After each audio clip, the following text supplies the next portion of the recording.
Hello. Hi. Good morning. If you got a Bible, we're going to be in First Peter. We're going through First Peter. We've been going through First Peter. I am glad to be back. I was 8 days into Texas, and it was dope. I really think I could be a cowboy. I'm not just saying that. I really feel like it's in me, okay? I don't know. Has anybody been to Texas before? It's a fun state, isn't it? It's a fun state, man. So anyway, we won't talk about that. Listen, today we're going to be in 1 Peter chapter 2. This is the last week we're going to be in 1 Peter before we start our summer series. And we've always thought when we go through long books of the Bible, we love going through books of the Bible. It's one of our favorite things to do. We tend to do that more than anything else. But it's always fun to kind of just take a break every once in a while from it, just kind of, change it up a little bit. And so we'll come back to 1 Peter, but we're going to be in a summer series that we're calling Summer Sundays. It's going to go through or up until August 27th. We might end it on the 20th. We might go one extra week. I'm toying around with that. And so anyway, that's a whole other thing for another day. But we're in 1 Peter today. When we open up the book of 1 Peter, we are going to be seeing, obviously, what we've been talking about for many weeks at this point, right? Jesus is using the Apostle Peter to remind the people of God how to have a hope in a situation where there are trials and suffering and temptations and difficulties and oppression and people coming up against them. So anyway, who's enjoyed going through the book of 1 Peter? Have you enjoyed it so far? I've really enjoyed it so far. And so I hope you continue to do it. I would encourage you in your own time, right? Grab the Bible, spend some time working through 1 Peter on your own, away from just what we do on a Sunday. I think it's a great book to kind of just dive into and have some fun with. And so, but when we open up 1 Peter, we find ourselves about 30 years since the death, burial, and resurrection of Jesus. There's this new emperor. His name is Nero. He has this growing hatred towards Christians because their allegiance to Jesus seems to be elevated above their allegiance to Rome. And so Peter begins to writes them a letter and has it sent out to these Christians that have been dispersed all throughout Asia Minor.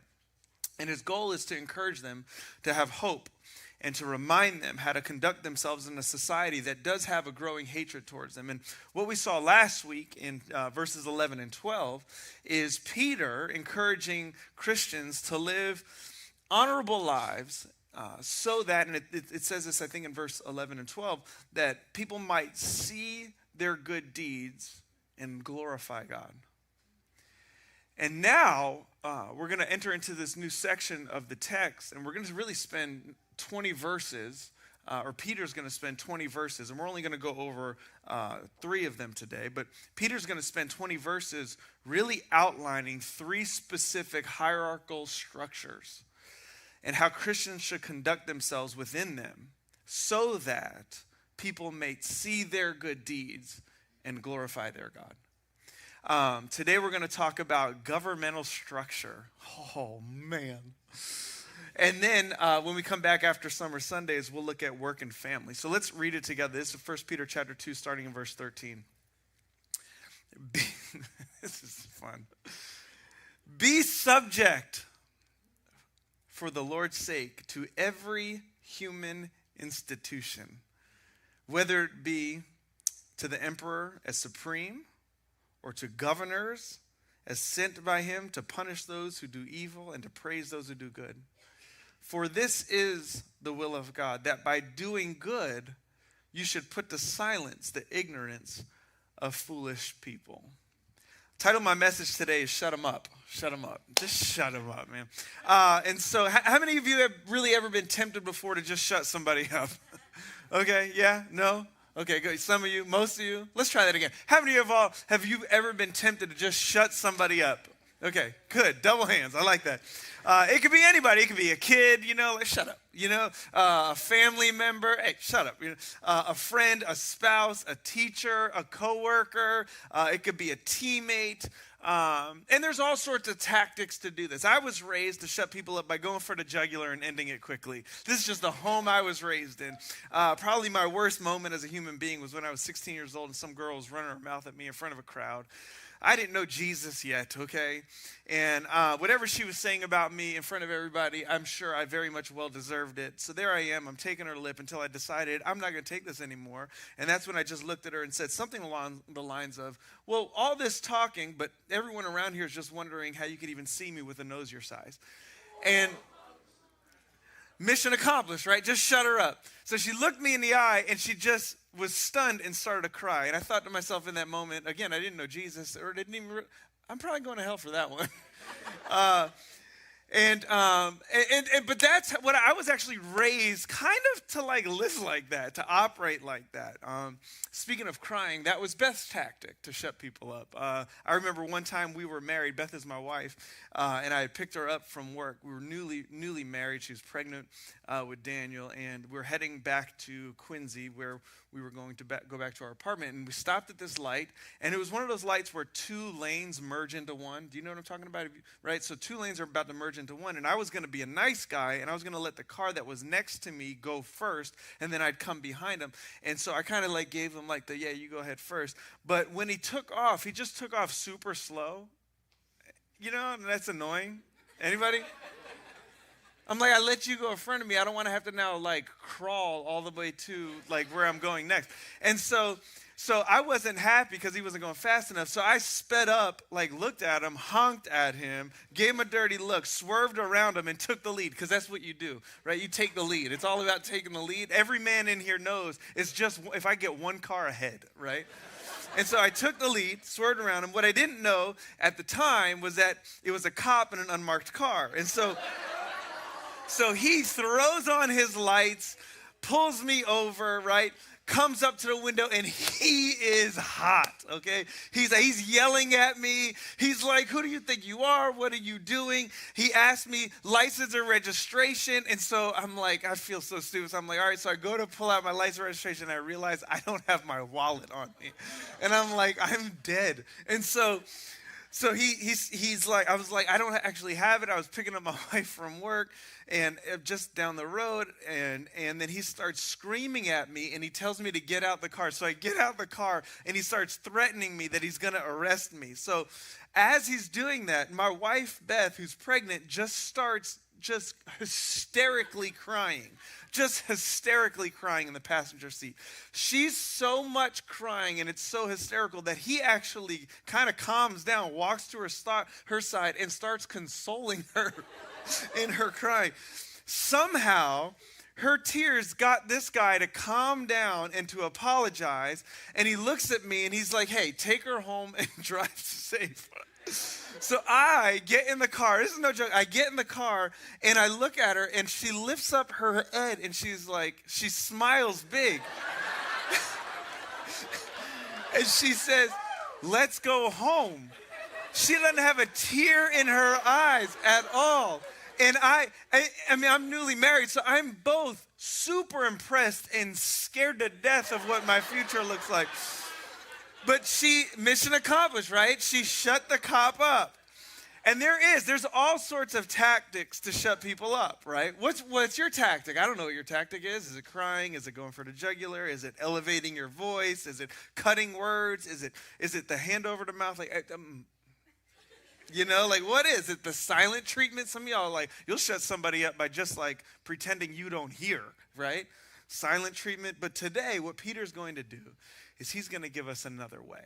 He's going to give us another way. Now, I want to be honest with you. I try to be honest with you every week. I believe I'm honest with you every week, and this week will be no different. So here's my honest moment. When I read this text, I did not want to preach this. I didn't like it. It felt icky. It forced me to do some internal reflection that I wasn't prepared to have to do. But that's exactly why we go through books of the Bible, right? Because if it were up to me and if I had my way, I wouldn't be talking about this right here.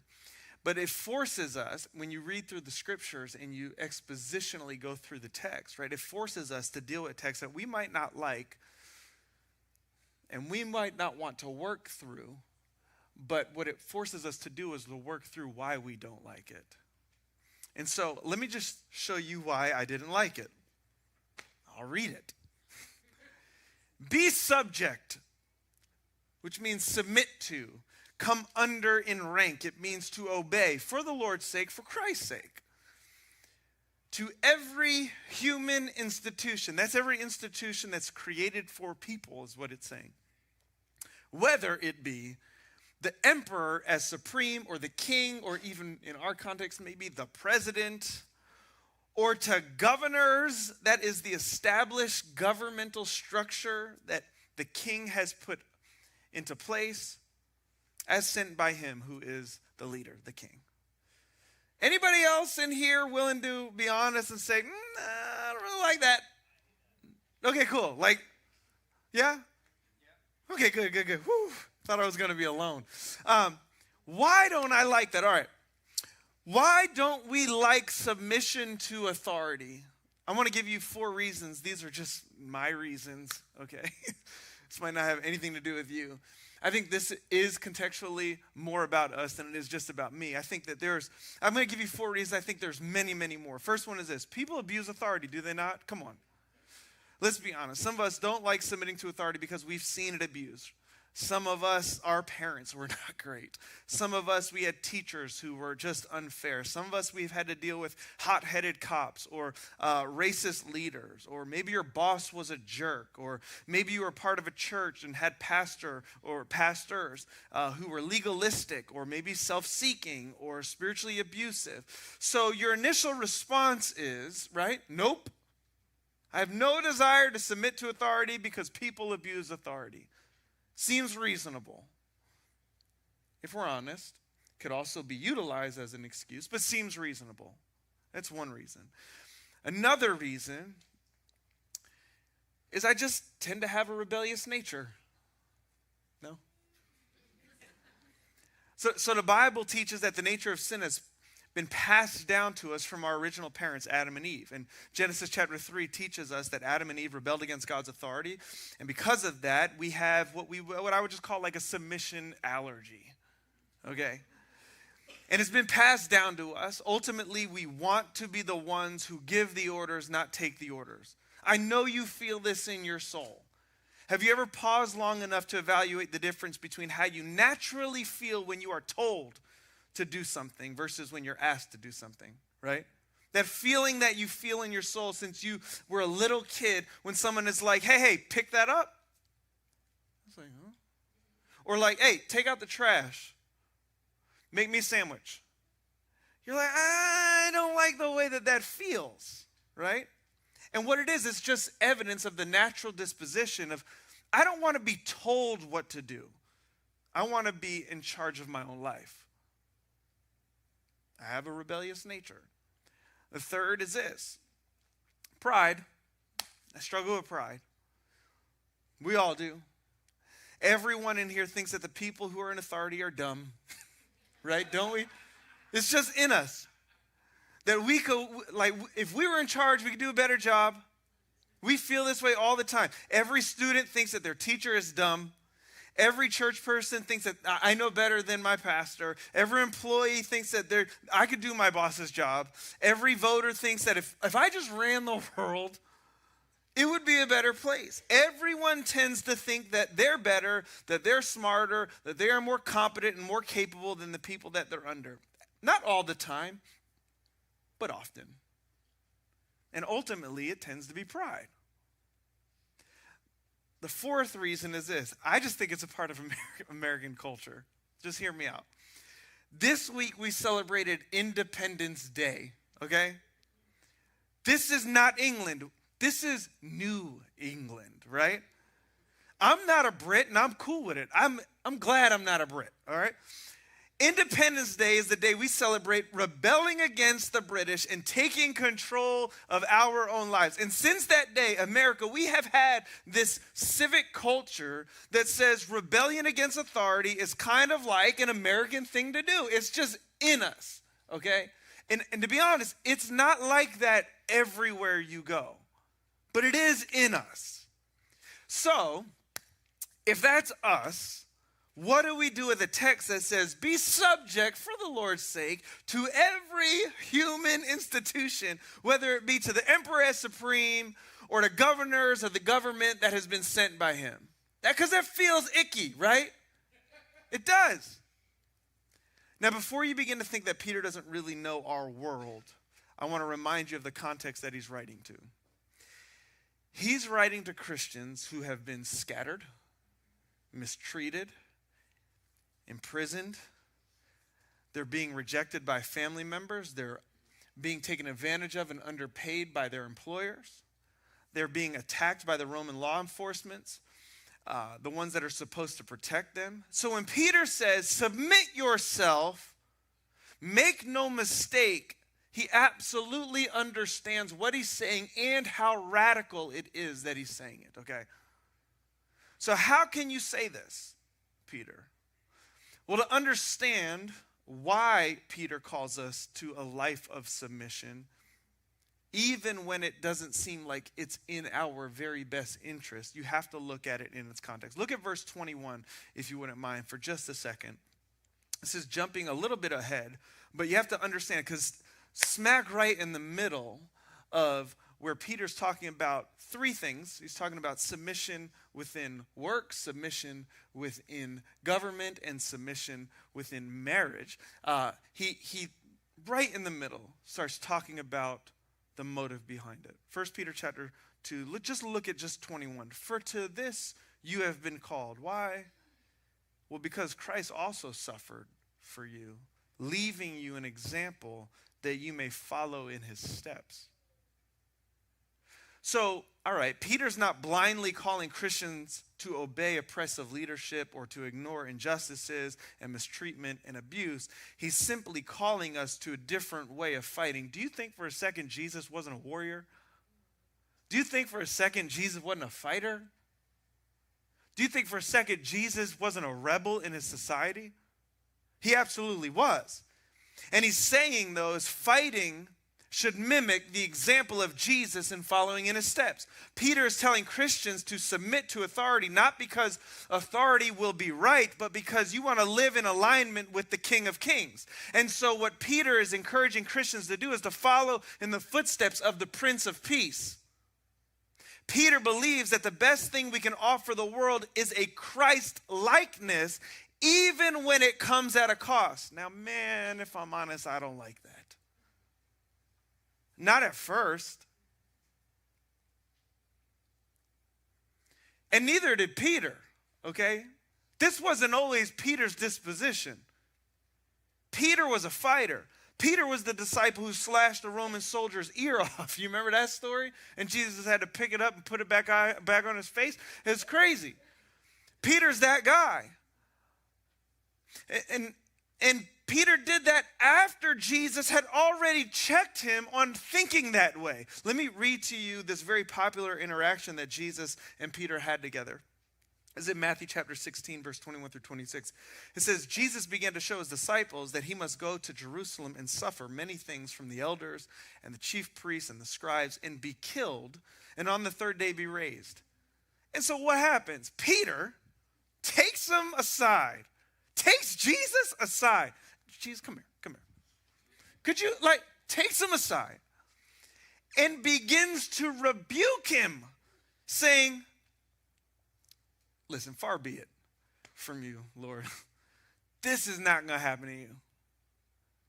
And then Jesus has to turn to Peter and say, all right, get behind me, Satan. That's tough. Talk about going for the jugular. It's one thing to say, hey, you got a big nose. It's another thing to be like, you're Satan. So all of you who judged me earlier, I saw your faces. Okay? He says, you're a hindrance to me. It's just cold. Jesus probably grew up in a home like I grew up in, right? Just get him. Shut him up quick.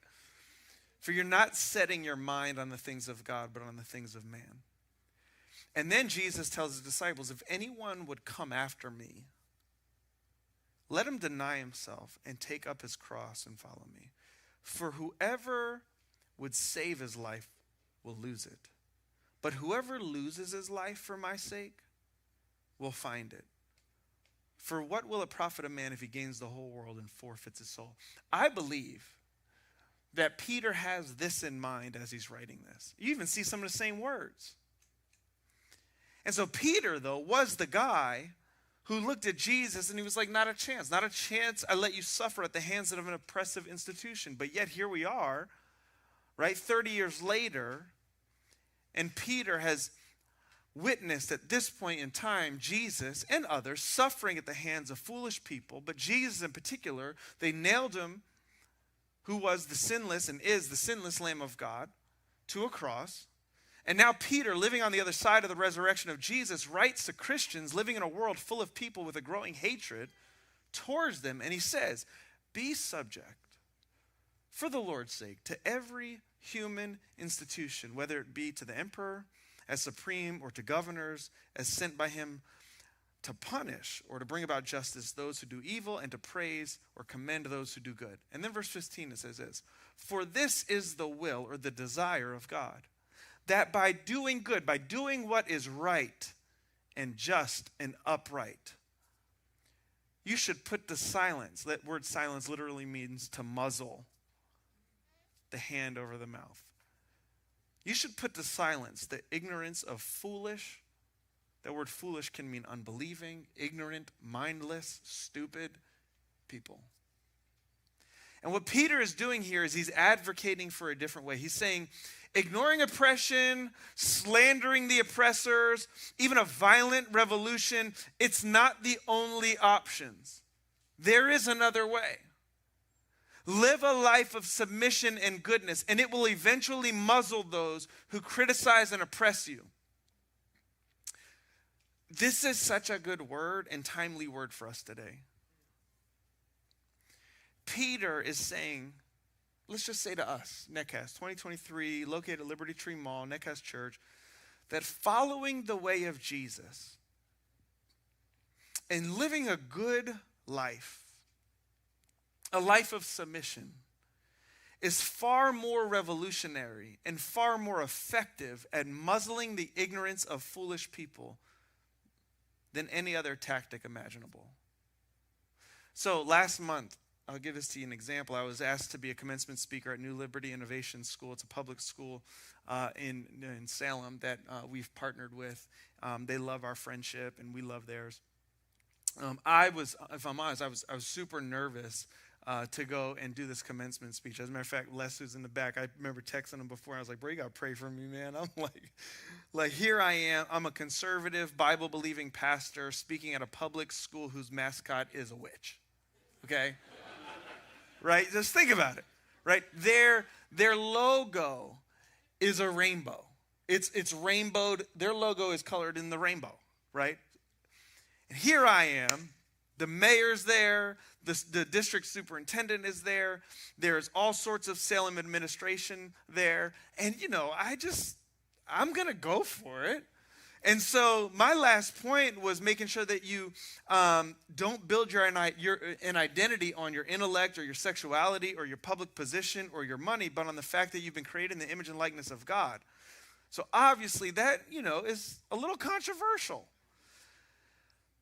But before I got up to speak, the principal, his name's Jamal Kama, he introduced me and he spent about 2.5 minutes talking about me as a person, my character, my leadership here, in our church, in our generosity, in our selflessness, and how inviting we have been, and just our overall goodness as a people.